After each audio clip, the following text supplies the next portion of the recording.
America controls the software that designs every chip on the planet. Not most chips. Every competitive one. No company, not TSMC, not Samsung, not any Chinese fab, can tape out a modern chip without running it through tools built by Synopsys or Cadence, both American. So when the United States added those tools to the export control list and cut off Chinese access, it looked like the cleanest lock in the entire tech conflict. 6 weeks later, quietly, without a press conference, the ban was reversed. Before you assume someone in Washington made a clerical error, notice what didn't happen. No public acknowledgement, no congressional hearing, no executive order walking it back. 6 weeks is too clean and too fast to be a stumble. Mistakes get acknowledged, exchanges get buried. If the most airtight software choke point in the chip supply chain can be undone in roughly 6 weeks, the entire theory of tech leverage needs re-examining. By the end, you'll understand exactly why the ban reversed, what China did to force it, and what that exchange reveals about where real control actually lives. This isn't a story about software licensing. It's about which choke point wins when two sides pull at the same time, and what the answer tells us about the frame underneath the lock. To feel the weight of what reversed, you first need to understand what extreme ultraviolet lithography has nothing to do with this, what electronic design automation actually is, and why its absence doesn't just slow you down. It stops you entirely. Think of chip design the way you think of structural engineering software for skyscrapers. You can argue about which concrete to pour, which steel grade to spec. You cannot skip the structural model, the software that calculates load paths, stress tolerances, and failure points before a single beam goes up. Electronic design automation is that model for semiconductors. It's where every transistor placement, every signal path, every thermal trade-off gets calculated before a single wafer is touched. Without it, the fab has nothing to build from. No reputable manufacturer accepts a design that hasn't cleared electronic design automation sign-off. TSMC won't, Samsung won't, nobody competitive will. Synopsys and Cadence together hold a dominant share of this market. The precise combined percentage isn't publicly certified to a single figure, but the practical reality is that their tools are the industry standard across smartphones, data centers, automotive systems, any chip category that matters commercially. China's domestic electronic design automation industry exists. The most cited name is Empyrean, and it is a real company with real tools. But Empyrean operates at mature process nodes, and there is a documented capability gap at the leading edge, the process generations where the most competitive chips are designed. You cannot hire your way to parity in 6 weeks. You cannot close that gap in 6 years at leading edge. The gap is real, which is exactly why the ban looked so powerful going in. So the ban made sense on paper. The question is, what China had in its hand when it sat down at the table. Here is the part almost no one was watching. While the world focused on the software door, China was standing next to the building's power supply. China controls a dominant share of global rare earth processing, and processing is the critical word because it's harder to relocate than mining. The raw material comes out of the ground in several places: the refined, usable forms, the specialty compounds that actually go into manufacturing equipment, into the magnets that keep fabrication tools running, into the polishing compounds used during wafer production. Those come predominantly from Chinese processing capacity, and that capacity took decades to build. In mid-2023, China made this concrete. It imposed export controls on gallium and germanium, two elements used in compound semiconductors and manufacturing equipment, citing national security. That move wasn't a threat of future action. It was a demonstration that the lever exists and works. The message wasn't delivered in a speech. It was delivered in a shipment manifest. Imagine the United States locked the blueprint room. China didn't try to pick the lock.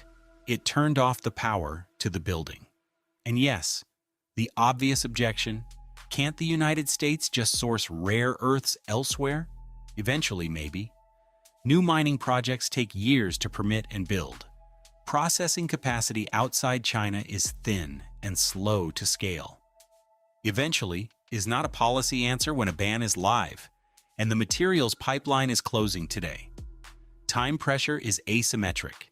The software ban was immediate. The alternative supply chain was not.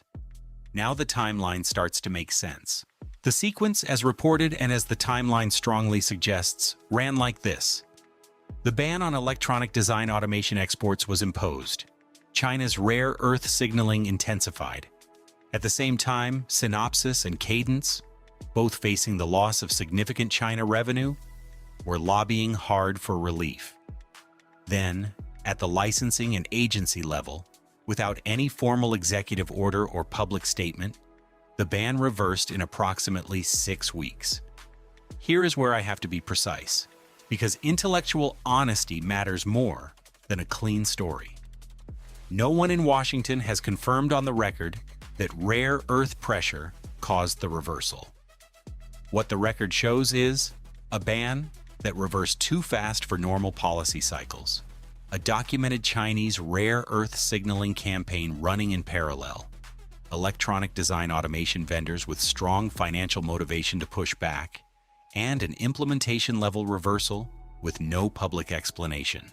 The honest reading is that all three factors contributed, but lobbying is slow. Corporate advocacy moves through months of meetings and hearings. Materials pressure is immediate. It shows up in procurement forecasts and supply chain models within days. The rare earth signal is the factor that explains the speed. When a reversal is purely political, politicians take credit. When it's an exchange, both sides go quiet.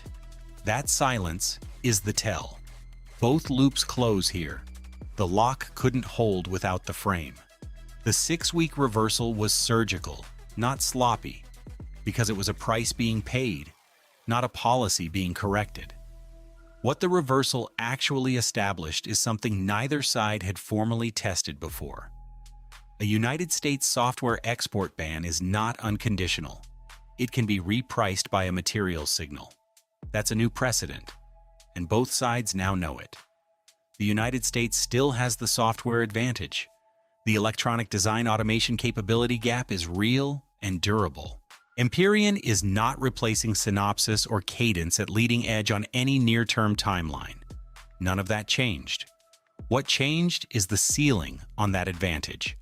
A lever you can only pull conditionally is a weaker lever than you thought. Every future export control calculation now carries a new variable. What will China's rare earth response cost, and how fast? The US spent years building the lock. 6 weeks showed that China holds part of the frame.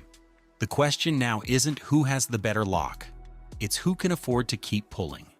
Here's my honest read. The triumphalist version, China won the chip conflict in 6 weeks, is wrong. The electronic design automation gap is real, the capability distance is real, and the reversal didn't hand China Synopsys source code. The dismissive version, a minor lobbying hiccup, nothing structurally changed, is also wrong, because something was tested and answered that had never been tested before. My read: this was an involuntary chokepoint exchange. The United States discovered its software lock is load-bearing on Chinese materials cooperation. China discovered its rare earth signal produces results faster than anyone had publicly admitted. Neither side won. Both sides now negotiate more expensively. I want your honest read in the comments. Does the speed of that reversal change how you think about United States tech leverage? Or does the electronic design automation capability gap still make the software choke point durable enough to hold? Two genuinely defensible sides, and I mean it. I want to know which way you land and why. Subscribe if you want to follow how this plays out. The next rare earth export restriction and the next electronic design automation licensing decision are already in motion, and I'll cover both when they land. 6 weeks, no press conference. That's not a mistake. That's a price being paid.